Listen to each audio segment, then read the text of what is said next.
again for joining us this evening. We will be starting at 7 o'clock Eastern, and in the meantime, we'll go ahead and play an Averett Aviation video.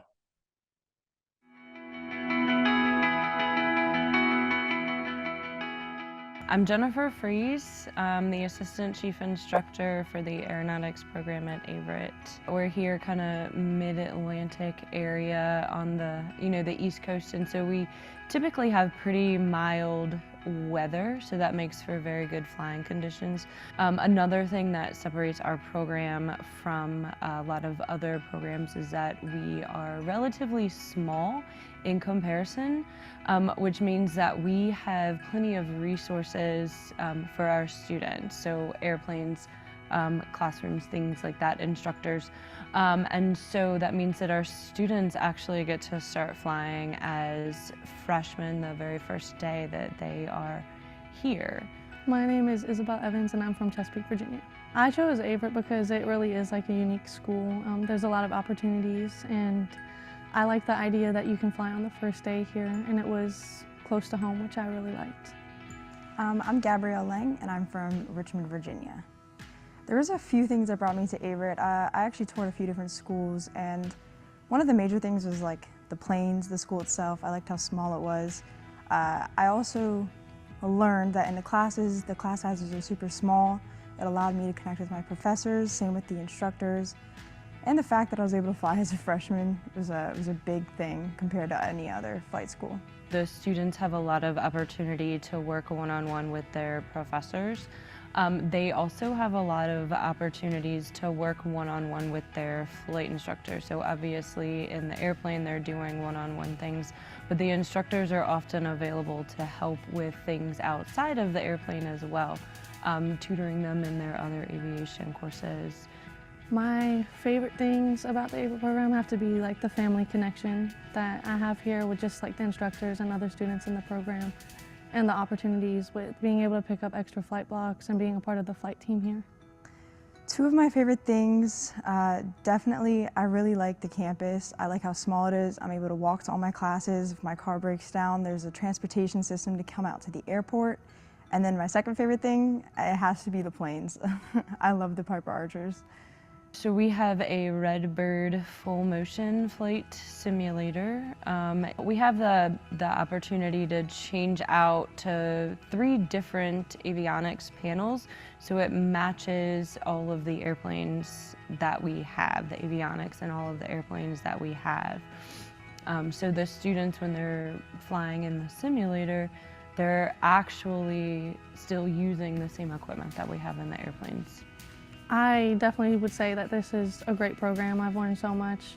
Instructors here really do want to give you the best opportunity, and you get to work with different instructors, get different opinions, meet different people, just so many different opportunities and experiences. Being in the program, it's definitely a different experience. There's not many of us, so it's really cool to be able to see all the females come in, or any of the previous females. We all get treated the same no matter what, which is great. But I really like that the females kind of stick together throughout the program. We all, end up meeting each other, talking to each other, and it's a cool experience being one of very few. For future students, I think the best thing I can tell you is ask a lot of questions. Aviation is a pretty demanding thing to get into. It takes a lot of work to go through an aviation program, no matter where it is you go. So if aviation is something that you're interested in, you should ask a lot of questions. Potential student, I would definitely tell them like this airport's amazing. Being able to fly your first day is like one of the coolest parts. I mean, especially it's amazing getting in the pilot seat your first day of classes, and you're the one in control of the plane and all the controls. And all the CFIs here have been really like sweet, nice. They are very like helpful. You can choose what you want to do with the program, how fast you want to go, how much you want to fly, but there's really like no limit to how you want to progress through the program. If you have any questions about the aviation program at Averett University, feel free to reach out. We look forward to welcoming you to the Averett family. What a great way to start things off. Thank you so much, audience members, for joining us today. We greatly appreciate it. And we look forward to talking about the Averett Aviation experience. So becoming a pilot, opportunities with an aviation major. My name is Brad Johnson. I'm the Vice President of Higher Ed Partnerships at Plexus. And I'm honored and excited to serve as the moderator for today's event. This workshop is scheduled for 60 minutes. And today's event, as we've talked about, and as you can guess, is focused on aviation. So each of our esteemed panelists will help you, our audience of students and parents, navigate Averett University's aviation experience and discuss a roadmap to a degree and career success. The second part of our workshop will include a Q&A section, and you'll notice here down in the lower left. As we go through the presentation, please feel free, audience members, to go ahead and ask questions, type in questions, and do it throughout the duration of the presentation. And we'll gather those questions and we'll answer those questions throughout the presentation. And towards the end, we'll also verbally communicate some of these questions and send them over to our esteemed panelists as well. Averett scholarships are also included and will be discussed as well with our panelists. And then finally, for those audience members that do stay throughout, complete the poll, you're going to get a certificate of completion that is specific to you and will have your name on it as well. So when we look at the campus tour, we obviously have our workshop tonight, but this is going to lead to the campus tour. So we do want to make sure that we promote a campus tour that's happening on October 25th. And for those individuals that are attending October 25th, you can go ahead and place a slot to fly on November 15th. So very exciting opportunities here at Averett. All right, so let's go ahead and introduce our speakers. And our first speaker tonight will be Travis Williams. He's our chief flight instructor. A lot of experience, as you can see in his bio. And I'm very excited to hear from Travis Williams and many of our other esteemed colleagues. So Travis, I'll go ahead and hand the baton over to you. Good evening, everyone. As Brad mentioned, my name's Travis Williams. I've been the chief flight instructor here at Averett University for the last 20 years now. I'm also a designated pilot examiner. So I think one big advantage that our students have with me being a designated pilot examiner is when they get through their flight training, they can immediately go on their check ride and move on to the next certificate or rating. And if any of you know much about the industry at the moment, there's a big shortage, not only of pilots, so it's just a great time to be a pilot, but there's also a DPE shortage. So I know students at other schools, if they get through their training, they may have to wait 2 to 3 months to find a designated pilot examiner. So fortunate that we're able to get our students through their training in a quick fashion. So actually, that number, if you look at these numbers on the screen, our current enrollment right now is 127 students, and I just hired a few more flight instructors in the last week. We've got 22 instructors on staff now, and the aircraft are correct. So we're in a great place. We've got plenty of aircraft, plenty of instructors. We're working on building a new facility and partnering with the local community college to start a aviation maintenance program. So we're pretty excited about the growth opportunities here at the Danville Regional Airport. So if you go to the next slide, I think anyone that has a dream of becoming a pilot, I think sometimes that dream stalls because you think that it's so expensive. And while it is expensive to go through aviation training, the most important thing to understand is your return on your investment. And so if you look at this first screen here, your cost of undergrad, approximately, and this was by the Bureau of Labor statistics here. $87,000 for undergrad, and then you see your specialty cost for pilot training has gone up a little bit. It's probably closer to 65,000 now. And if you'll go to your next screen, the great thing also is the median salary there between a pilot and a lawyer and a doctor and a teacher. That medium salary now for a pilot is actually up another 60,000. When I looked at it, was 171,000 currently right now as of this week. So that's a pretty good median annual salary for pilots. So if we go to this next screen, what does that mean? It means that for every dollar you spend on your aviation training, your return is going to be 33, and I think that's up a little bit higher now, closer to $36. So the other great thing about Averett is when you sign up for a flight course, the lab fees are packaged in with the tuition. So our students are able to get financial aid and loans to cover those flight training costs. So while there is an upfront cost, I think the great thing about where the industry is at is that you will definitely get a return on your investment, and it will be an unbelievable career. Statistics right now are saying about 640,000 pilots are going to be needed between now and 2042. So it's pretty awesome time to get into aviation for sure. Thank you, and I hope you all have a great evening. Excellent. Travis, thank you so much for walking us through those statistics. Yeah, those are great numbers and very impressive and impactful. So thank you very much. Next, we'd like to welcome Roland Williams, who's living out his dream as a first officer at United Airlines, as he mentions in his bio. So I'm excited to hear about your journey. And Roland, I'll go ahead and hand the baton over to you. Good evening, everyone. Like I said, my name is Roland Williams. I'm a alumni of Averett. I came here in 2013. Excuse me, I graduated in 2013, and I instructed here as well.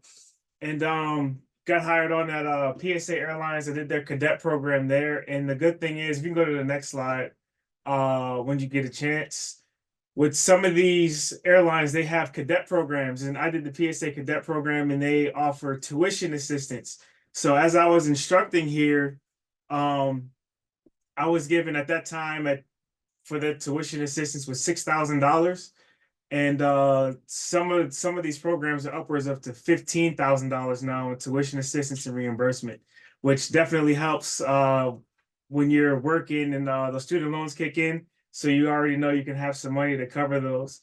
And along with joining the cadet program, you also get a mentor that gives you kind of up to date with industry trends and kind of gets you prepared for that final interview with that cadet program for the airline that you choose to go to.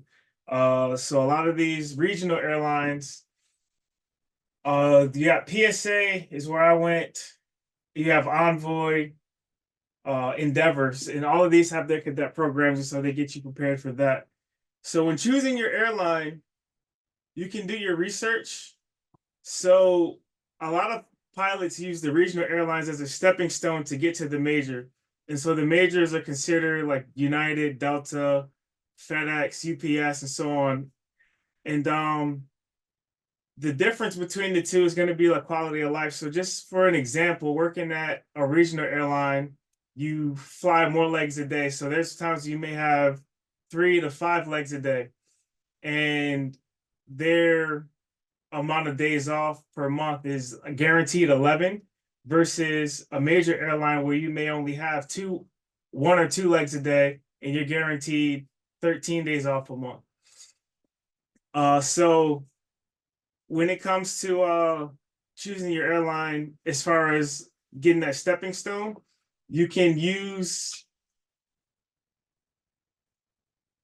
the best way that you can help yourself is to draw a blank here. Well, you can look at it 2 ways: your quality of life while you're at the regionals. If you want to be at a place where you're in the base, what we call, like if you're at a Charlotte or New York, you can live in base, or you can use that 3 or 4 years at the regional to figure out where you want to go to the major, and not have your quality of life maybe at the regional. You're waiting for the quality of life at the major. So and some guys, they become a captain at the regional and they're quite happy being a captain at the regional. And they don't want to move up to the major just yet because they're getting more days off and they have a higher seniority number. Because as soon as you step over to the major, like Roland has done, now you go kind of back down to the bottom of the totem pole, and quality of life isn't as good for a little while until you move up the ranks. Yeah, and so when I went to PSA, I was Charlotte based. I live here in Danville, so I was able to drive 2 hours to work, which may seem like a lot, but now I'm a commuter. I'm based up in Newark, so now I got to drive an hour and 20 to Raleigh to go up to Newark to start my trips, but that's okay. So another advantage of going to a major is the regionals, their starting pay is somewhere around $80 to $90 an hour. And the majors is going to be roughly around $100 to $120 an hour, depending on where you go. And when you look at the retirement alone, a lot of these regionals, they will give you a 401k match of a roughly 4 to 5%. But a lot of the majors are doing upwards of 15 to 18% direct contribution. So if you look at that over let's say a 30-year career, those numbers can be astronomical. And as far as like building your resume to make yourself more marketable, it's good to join organizations such as like OBAP or Women in Aviation, the Latino Pilots Association. And you don't necessarily have to be that demographic to join, but those just make you more marketable as far as getting and landing your dream job. Thank you.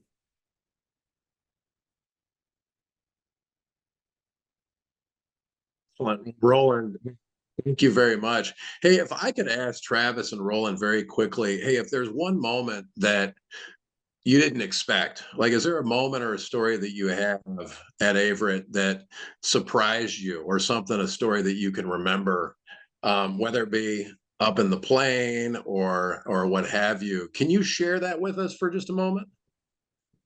And I'll start with Travis. Well, since Roland's here, I mean, I think when you talk about, this is a great career, but there's always something along the road that there's going to be bumps. But if this is your dream and this is what you want to do, you're going to find a way to overcome. So we'll go back to COVID. We had to send all our kids home, but we very quickly were able to petition the governor and get our students back to campus and flying within 3 or 4 weeks. So that was awesome. But Roland had just left and gone to his dream job at the regional airline, and he's in the middle of I think he was in Sims in training at his dream job. And now, with COVID, all the airlines, aren't flying. And so he didn't have his dream job for any more than a month or two. And, he got furloughed. And I think the other great thing about Averett is we're family. It doesn't matter if you only come here for a semester. And so, he called me and he said, "Hey, Chief, just lost my job." And I said, "Well, you've got a job back here if you need it." So he came back and flight instructed for a few more months. And then when the industry got back on its feet, off he went again. So you're going to have hiccups. And if you have that fortitude and you do whatever you can to get through it, it's going to be a very rewarding experience and career for sure. Yeah, Absolutely. And if you both could touch on very briefly, you talk about that small knit community, that family atmosphere. I know that means a lot. And Roland, I think you met your significant other at Averett as well. So can you talk a little bit about the importance for you both as far as having that family, close knit community at Averett? Yeah, so I met my wife here. We now have 2 daughters, and just another example of like family. So I was a flight instructor with my first child, And so there was times when like daycare was closed, and I was like, "Hey, chief, I don't have anybody to watch my daughter," and he was like, "Just bring her here, we'll figure it out." So there's some times when I was doing ground school, now that my daughter be sitting in a high chair, or she'll be in here, chief, like watching her, just making it just work out for that time being. So I don't think I would have got that experience anywhere else. Yeah, that is great. That's excellent. And Travis, can you remind me how long have you been at Averett? So I've been the chief flight instructor. This is my 20th year as a chief flight instructor, and been here for I think 23 total. And again, my kind of story is I graduated from Averett and had an airline job for a hot second, just like Roland, and then September 11th happened. So that kind of set my career sort of on a different path. And then I just never went back to the airline, and so very fortunate because I love what I do. I love coming into work every day and getting to work with young people and see them start out with zero flight time.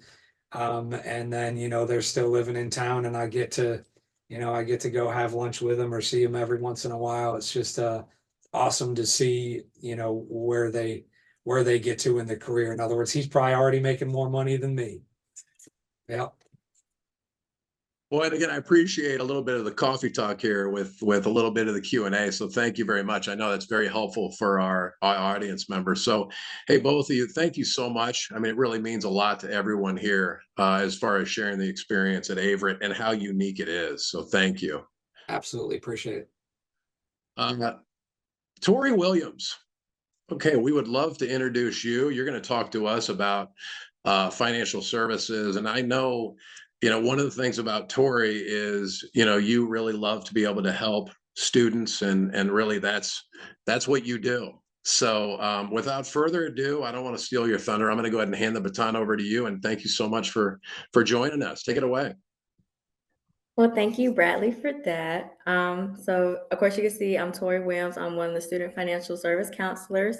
You can go ahead and go to the next slide for me. Can you hear me okay? Good. You sound great. Okay, thank you. Well, we're just going to start off with what is FAFSA. It's the free application for federal student aid. It's a form to complete to apply for federal student aid, such as federal grants, federal work study funds, and loans. It's completely free and it gives access to the largest source of financial aid for higher education.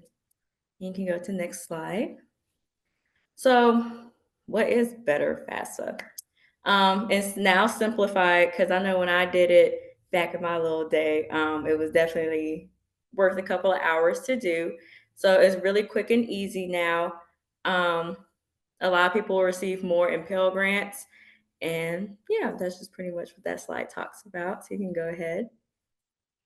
So we're just looking at the timeline. So at the end of the year, which I'll go a little bit further into detail later, your FAFSA filing period begins. Once you do your FAFSA, it kind of takes 24 to 48 hours to send to that school that you pick. Of course, starting in April, you'll get applied for admission, and then letters will be sent out with your awards. And then that way you can make college decisions, figure out what's the best place, and it's Averett. So, all right, so this is our checklist. So the 2025-2026 FAFSA will open up on or before December 1st. So you can go ahead and start completing it around that time. I did put our school code on there. If you want to take a picture, write it down, you will need it in the form. Items needed, you will need your social security number, federal income taxes, your contributor information, including their social security number, their email, date of birth, and income if required. Some scholarships and loans that we have now are we have merit-based scholarships, which I believe y'all will probably hear more on Friday, October 25th, but it is based on GPA. So of course, higher the GPA, the more scholarship you get. We also have outside scholarships. So we have church, community, jobs, etc. A lot of people in the community love helping Averett students. So get out there in the community and kind of, help. We do have federal loans, so we have subsidized and unsubsidized loans. Those loans will kind of start, one of them will give you a 6-month grace period, and then you'll start paying back on. And then we also do have Parent Plus loans as well. We do have a couple of private loans, which is Sally Mae. And then also we do have a couple of grants, which you have Pell Grant, VTAG if you're a Virginia resident, and then Averett Assistance. You can go ahead.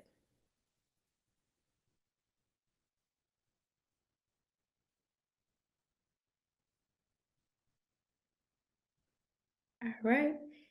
So just keep going. All right. So this is our little Averett financial aid checklist that I made. So just giving a little detail. So you will go on the link. That's your first step. I gave the school code again. Once processed, like I said, you'll receive an email to accept your rewards. When you accept your awards, you will get a email and the password once you get accepted into Averett. So that way you'll go into the self-service, accept your awards, see how much you got, etc. If you have loans, we will talk about filling out a couple of forms just to say, hey, like I know that I have a loan and I have to pay it off, etc. Like I said, with the Parent Plus loans, the parent, they will have to log in their end and then fill out the FAFSA that way because the loan will come out on their end. Additional information that I have, if you do have VA benefits, anything pertaining to military, you can talk to our military affairs, and that's the email right there. They can help you get certified and get your money that way. And then, like I said before, we do scholarships for first-time freshmen. So you have presidential, deans, founders, Horizon, Discover. Of course, presidential is the highest and Discover is the lowest. And then we also do have a lot of federal work studies and just more outside scholarships can be found on our website and financial aid. And that's all I have. Tori, hey, thank you so much. I really appreciate it. And if I could put you on the spot just for just a second, I'd love to hear, is there one experience at Averett, one conversation with a student that stands out, that surprised you, or something where you thought, goodness, I love those questions and I really could help out. Yeah. Actually I had a student a couple weeks ago. She really touched my heart. Because I'm not gonna lie, a lot of students it's a financial crisis right now. Inflation is going up. Students can't pay for it. They're trying to figure out how to pay for it.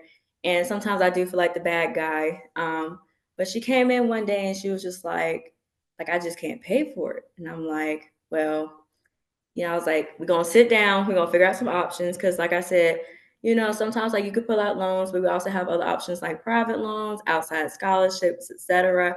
So I just sat down, talked to her, and just like really connected with her on that level because she's a teacher, and I understood that completely because I'm like teachers get underpaid anyway. So we sat down and talked about a couple of options, and literally the other week I checked and everything's paid off. She got her scholarships. She did what she needed to do. And I'm very proud of her. And I told her that. And so it just makes me want to work harder with these students because, yeah, it may be difficult at first, but you will get through.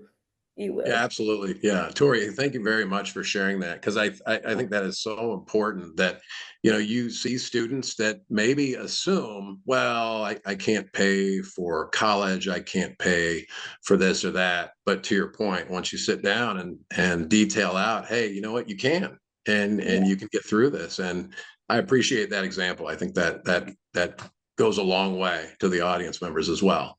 So thank you for your time. And now I wanted to introduce Matthew Mann, a Director of Admissions at Averett University. Matt, thank you so much for joining us, and we really look forward to hearing from you. So I'll go ahead and hand the baton over to you. Sure, Brad. Thank you, and again, thank you all for joining us tonight. I always have the pleasure of pulling up the rear in these virtual workshops, so I'm glad to kind of be a culmination of all the information you've heard tonight, how to make this a reality for you all, and again, some opportunities to come and see campus. So if you go to our next slide, you're going to see some just quick kind of timeline and process of things that we're looking at. I know everyone kind of has their own timelines and processes of how they do a college search, but we really do stress the importance of the campus visit. I know you've heard us talk about some of our visit experiences that are coming up, but we really do find that the visit to be the number one reason why a student picks the school they do. Then from there, you narrow down the schools you want to apply to, you've applied, and as Tori mentioned, we go through financial aid and scholarshiping with you, and then we're in.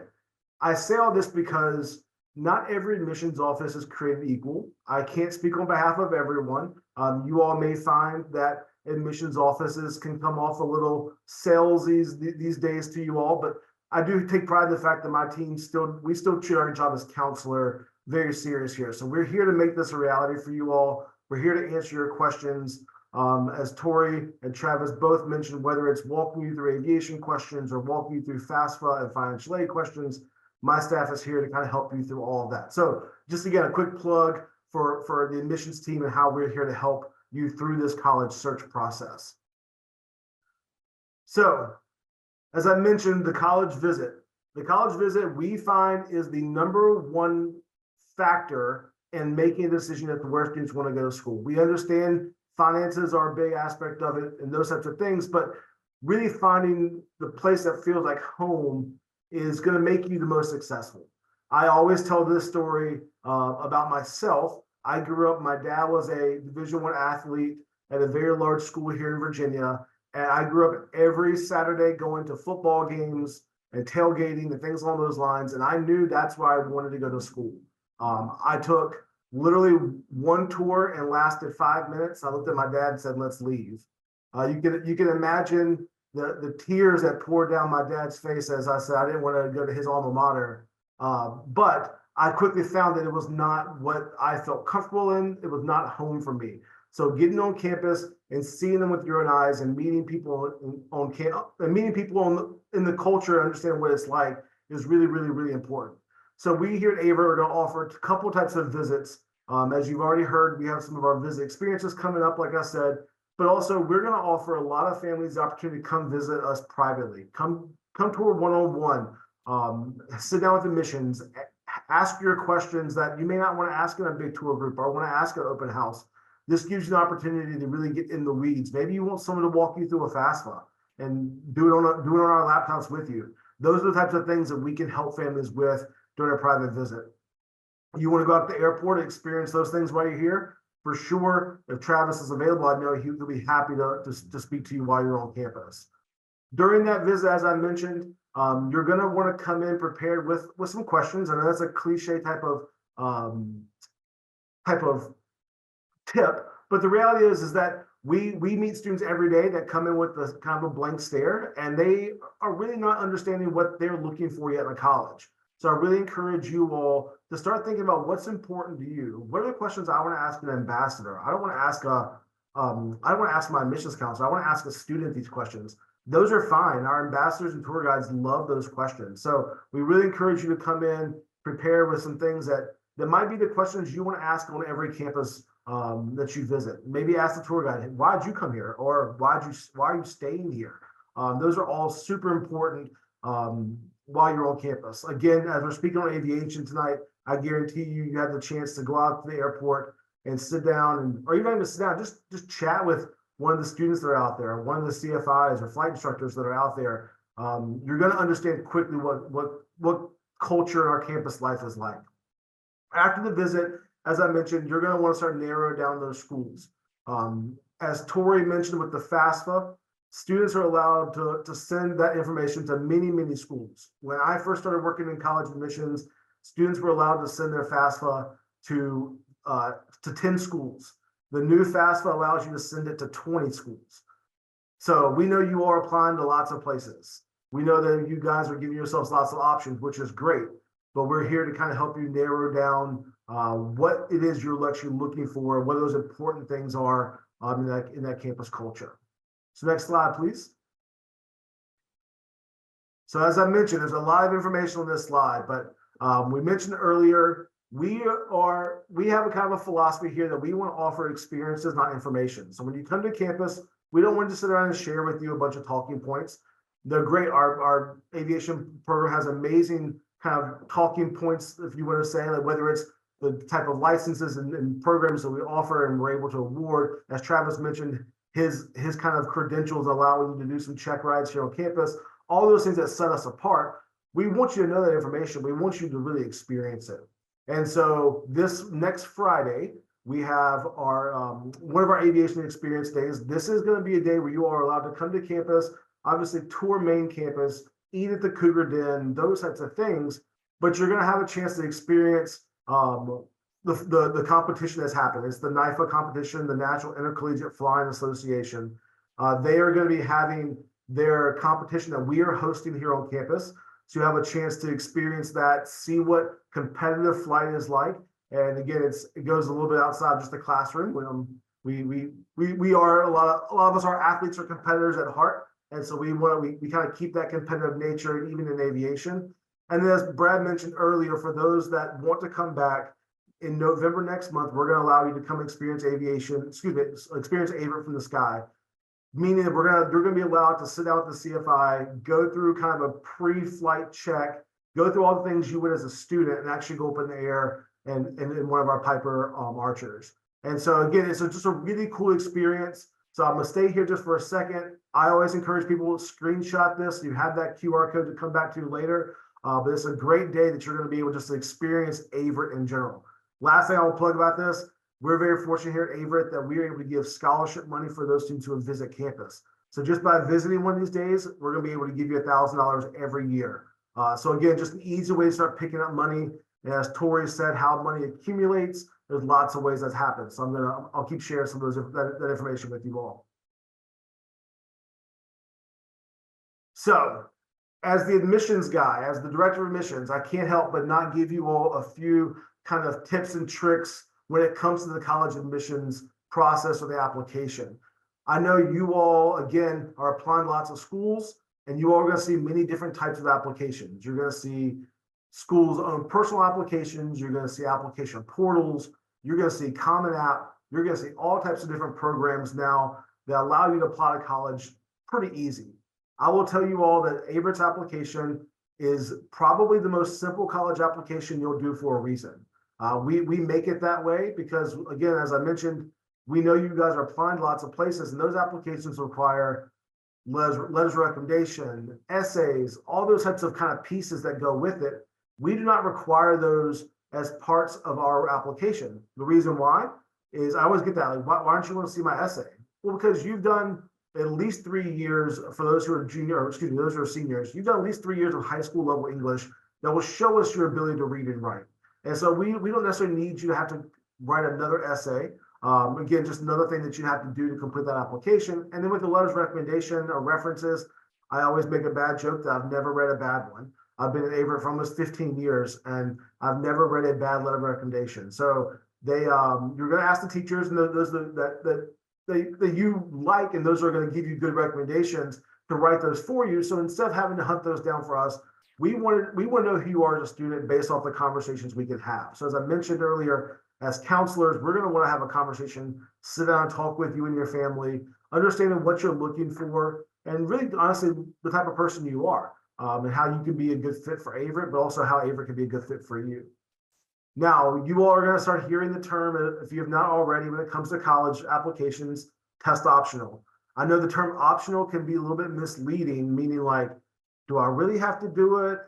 If I do it, does it help? I'm not real sure. I'm here to tell you that test optional means you do not have to submit SAT. It is not, or ACT. It does not help or hurt you. It can definitely help when it comes to scholarshiping, when it comes to outside scholarship organizations, but we do not require an SAT or an ACT to be part of your application. The reason why, it is not an indicator of who you are as a student. As I mentioned earlier, those transcripts really tell the story of who you are.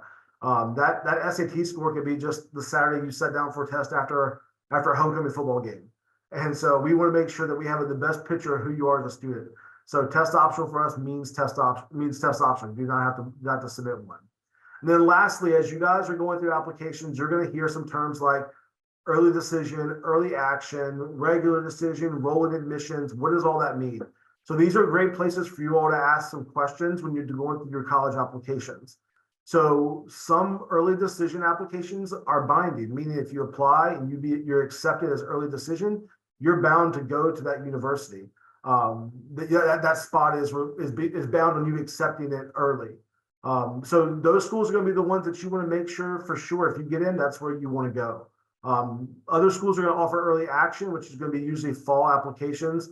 Those are going to be those that, hey, these are the schools I'm interested in. I'm still shopping around. Make sure you get those early decisions in if you can. Regular decisions, those are going to be the ones that are going to have typically a March deadline, and you're going to find out around that time in the spring. And then schools like Averett, which is a more and more popular type of option these days, is what's called rolling admissions, meaning we make a decision every single day of the week. We do not sit around and wait for one day of the week for the admissions committee to get together and read applications. We do this every day.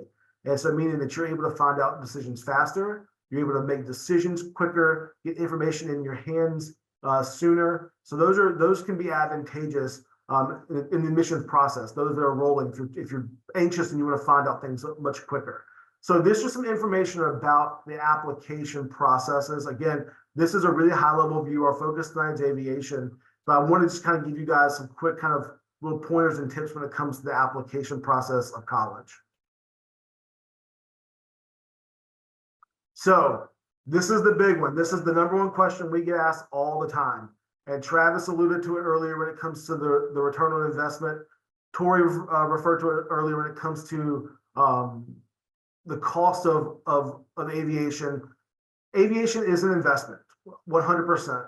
It is one of the few majors that I can look at a family with 100% confidence and say, you make it through this, it is going to pay off. I've seen families that have very, very little make it through the aviation program. I've seen families with a whole lot make it through the aviation program. I say all that again because we are here as a resource to make this a reality. You have to look at the financing of an aviation degree as an investment. As Travis mentioned, your return on investment, your earning power is much higher by those who are able to complete this. And so for us, when it comes to what those options are, as Tori mentioned, we as a university, we are very fortunate to offer a merit scholarship to every single student who's offered admissions to the college. We do not have a cap on these. This is something that, hey, you've been told your whole life hard work pays off. And this is something that we're able to kind of award a value to that. So our merit scholarships can go from $8,000 to $20,000 a year. So students who are in the 3.5 and above range, you're looking at least $17,000 a year in a merit scholarship. That's really no questions asked. There's no, hey, where do I live, or no income information to ask, anything like that. This is literally just, hey, your hard work over high school is paid off, and here you go. Also, too, as I mentioned, we're going to offer opportunities throughout the year that are going to give you the ability to earn extra scholarship money. As I mentioned earlier, the visit is a great way of picking up additional scholarship money. We hold events throughout the year where you're able to interview with faculty. We call those scholarship events or scholarship days. Those will be days you interview with faculty, and you actually have the ability to earn thousands of dollars more every year just for that interview. Those are something that we hold typically after the new year. And so, again, we encourage you all to keep communication with us, and you're going to find that money is going to become available. Now, I will tell you, when I have the microphone, I'm going to plug the FAFSA for everyone. I know Tori mentioned it, but I meet students and families every day of the week who tell me I'm not going to do a FAFSA. I make too much money. There's no point in me doing that. I often tell families it is a free application for a reason. Please complete it. It's not going to take you very long to do, and you're potentially leaving thousands of dollars on the table by not doing it. As Travis mentioned earlier, we actually,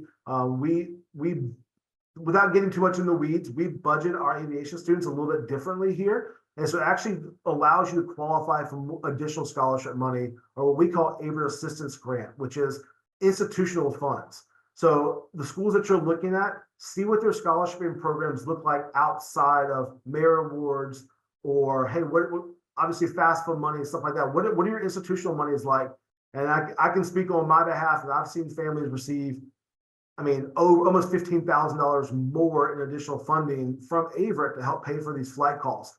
And so I just say that because when it comes to aviation cost, sticker shock is real. when you look at private school education, sticker shock is real, but you work through the processes, you work through the financial aid model, whether through the FAFSA or the programs we have through us, you're going to find that that number is going to work itself down pretty significantly. And again, at that point, we're just here to provide a resource. Now, I know I don't have a fancy slide for this because this is a very personal conversation for every single family. And so, as I mentioned a few times, we do have this conversation one-on-one, whether through my office or through Tori's office, with families to make sure that we can make this reality. And so I just encourage you all, as you heard the video, when it comes to aviation, you cannot ask too many questions. When it comes to finance and aviation, you cannot ask too many questions. So feel free, when you come to campus, just again, ask any questions you may have about the finances or the cost side of aviation, because we're happy to answer those for you. So you've heard a little bit about the aviation program here at Averett. I will again invite you all to come to campus to hear more about it. And you're going to find out all the inner workings of how the degrees work, how this major is more exciting, in my honest opinion, than I was a business major. I went to lecture halls every single day. I think about Travis when I see those guys, their classroom is in the sky. And so, which I think is pretty cool. And so I encourage you all, if you want to learn more about it, to come to campus to ask those questions you may have, but more importantly, see how the program is able to build pilots that go on to do great things. So as you can see here, these are just some of the places that alumni have gone. I remember when I first started working at Averett, we had alumni that were private pilots for very, very, very powerful people. And it really made me understand that this industry is way more than just working for United or working for whatever. Like, I think more about it like just learning through the program, learning through some of the information tonight. It is a much bigger industry with much bigger options than you probably have, than you're probably really prepared for. I know I was not. And so I encourage you all just to, again, check out campus, learn how these places can become realities for you, how becoming a pilot can be reality for you. And again, I just want to invite you all to campus. So again, thank you, Brad. I think I have one more. I think I have one more plug for the event, but I think that's coming up after this one.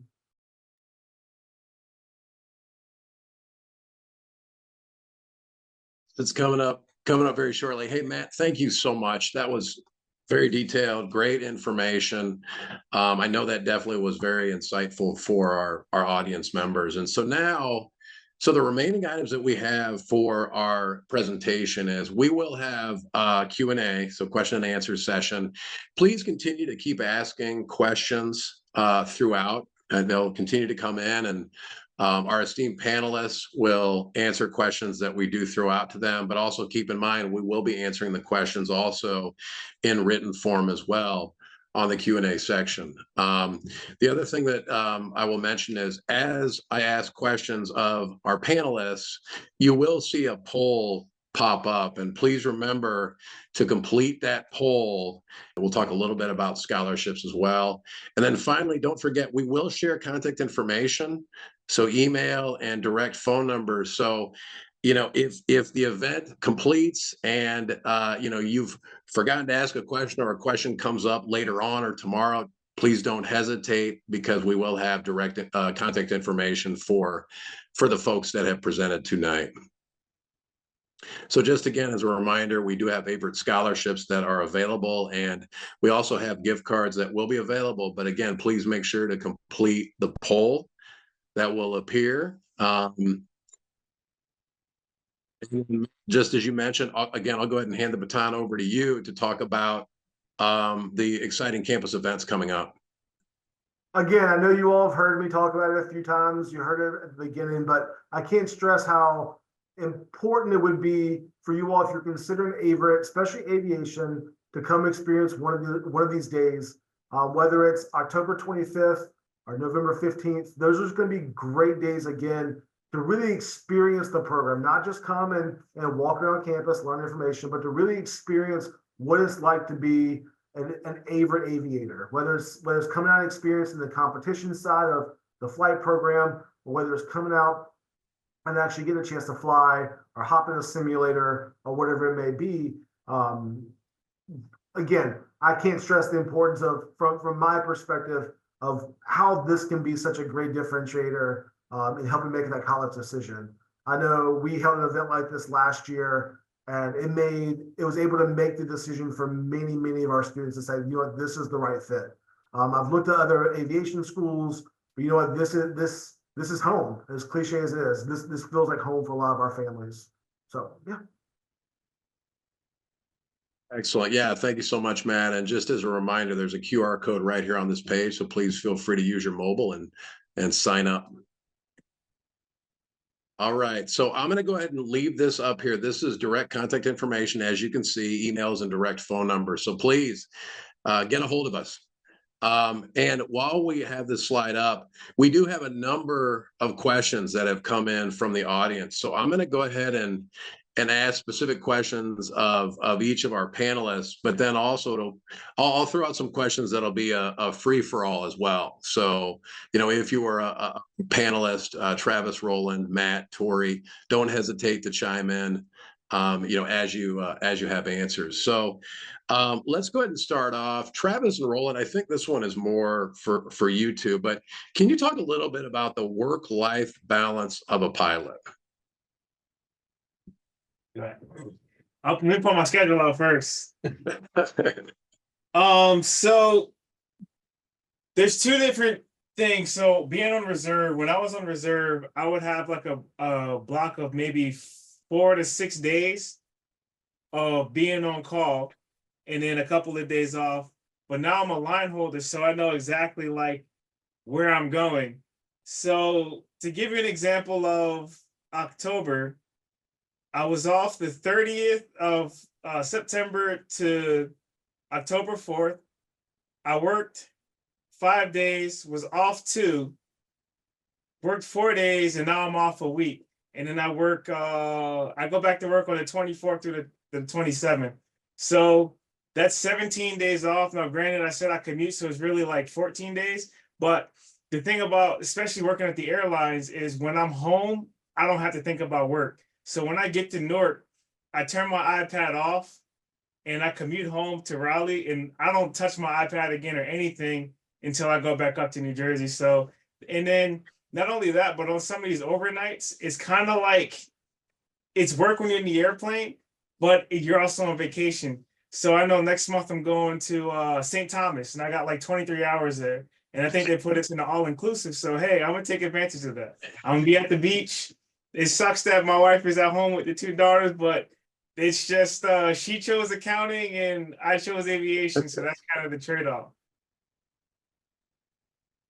So when you look at the hours that are required for flying, how many are required for when you look at the simulator versus in the air? Well, so the neat thing about our simulator, it's FAA certified and approved. So students that are in the instrument training, 40% of their training counts as really airplane time. So 40% of that training can be done in the simulator, which is going to save the students a whole lot of money. So it's a third of a cost in the simulator. And the other thing that does is it doesn't matter what the weather's doing outside, they can get in the simulator and they can accelerate through that training because they can also do multiple lessons in one day versus the airplane. So great advantage to have our full motion simulator.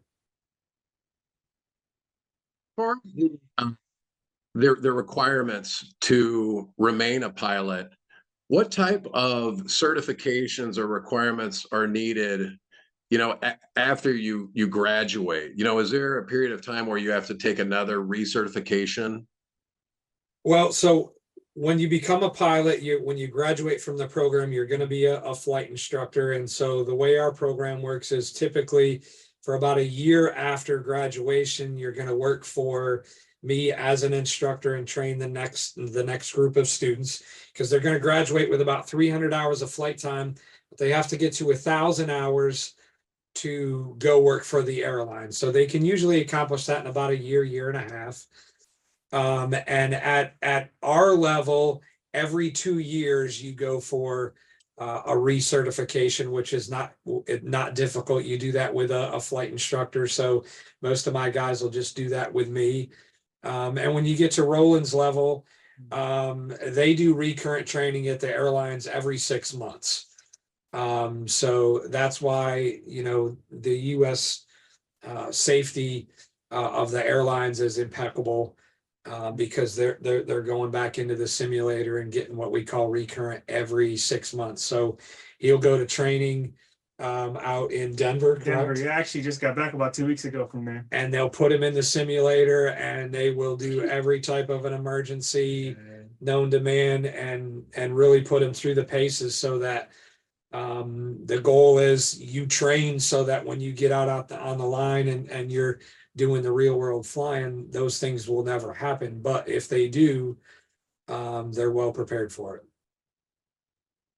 Matt, this question's for you, and this is a little more general, but I think it's very important. Is you had talked about choosing a college. You had talked about noticing that you didn't want to go to one institution, but you wanted to go to another.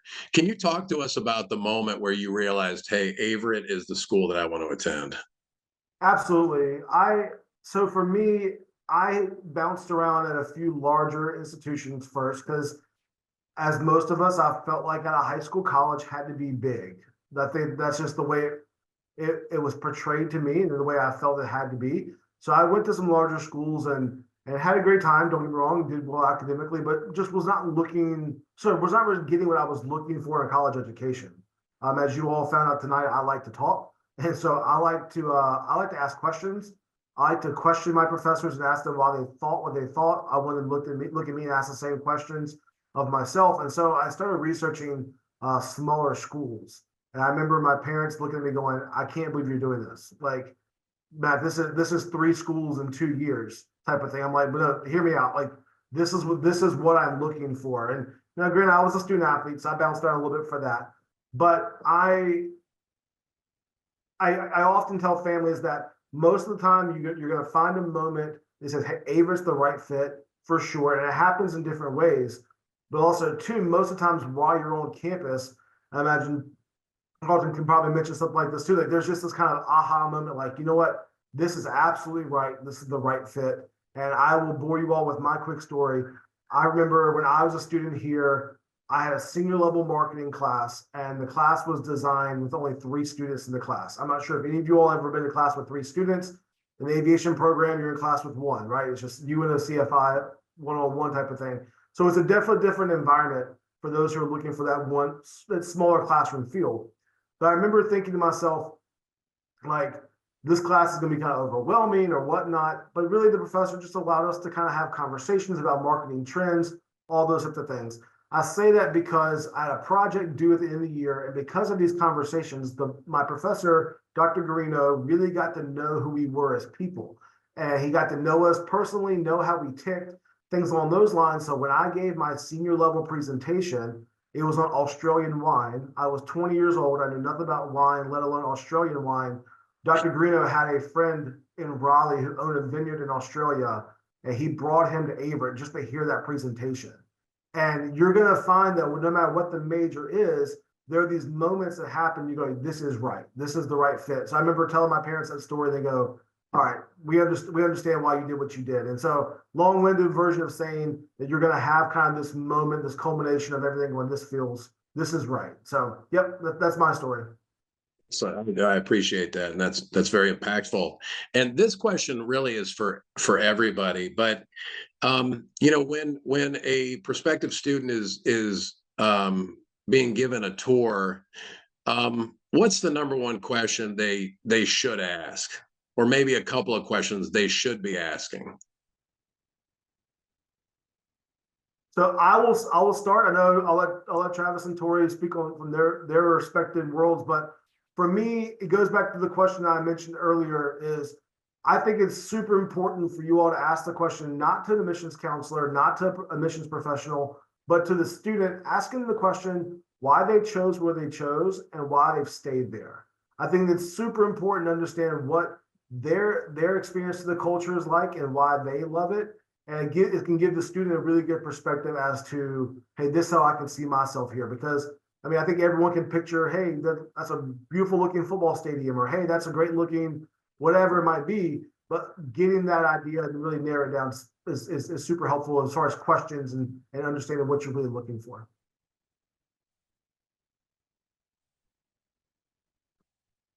This question is for you. Are there scholarships available to come to Averett for the tour if I live far away?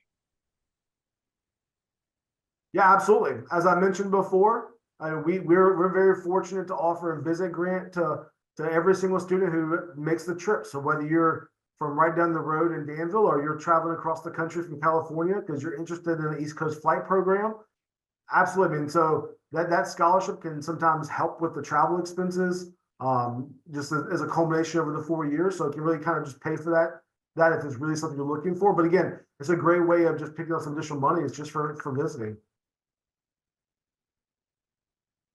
Again, this question is kind of a catch-all for everybody, and it's really a general college question. But for audience members, can you explain to them maybe a first year of college, or maybe a student that might be a little bit nervous or might be wondering, gosh, can I do this? What do you tell students, especially those first year students, what do you tell them based on your experience? I guess I go with this one. So, when I was a freshman at Averett, it was back in 2019. I was like I was like what you said. I was nervous. I came from a small town, so I wasn't used to a lot of people. I feel like my advice for first year freshmen, you will probably hear this a lot, but definitely get out in the community. I'm telling you, if you're gonna be cooped up in your room, you're not gonna grow. Go out in the community, go to the caf, go to some game, go meet friends, because once you find your own community, you will prosper into the person that you need to be. And I feel like that's what I did. I found my community at Averett, and they helped me my whole 4 years of college. And you'll find your mentors, you'll find your people, that the faculty that be behind you. You just have to open your mouth and just be present. So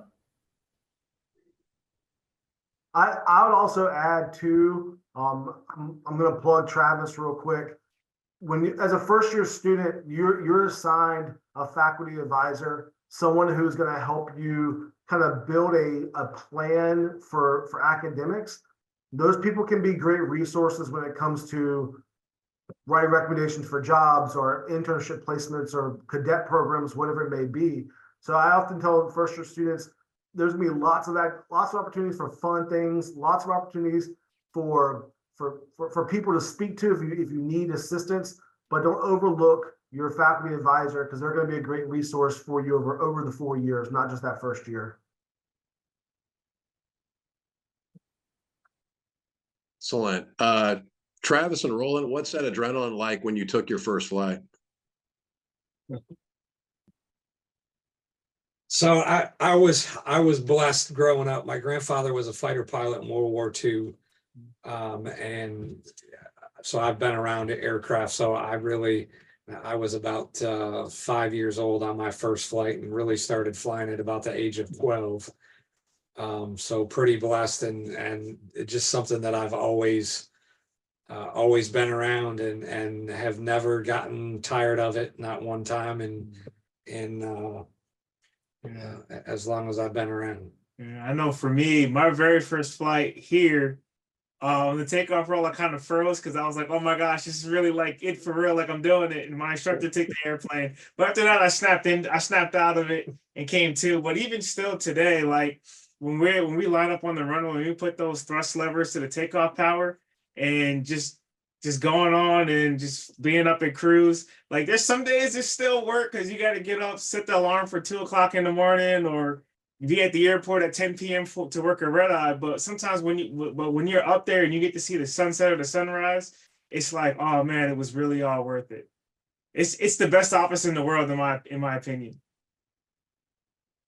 Best office in the world. That's a great way to wrap it up. So I want to thank our esteemed panelists. Thank you so much for your time. Wow, what an awesome presentation. We want to thank the audience members very much for for listening. And we do want to let everybody know that we will stay on for another 5 minutes or so to make sure that we're answering all the questions that have come in. So we're going to go ahead and shut down the presentation piece right here. So go ahead and take the direct name, email, direct phone number information. Make sure that you call. And again, we will continue to answer questions through the Q&A chat session for another 5 or 10 minutes. So thank you very much. Thanks again. We really appreciate your time, and go Cougars.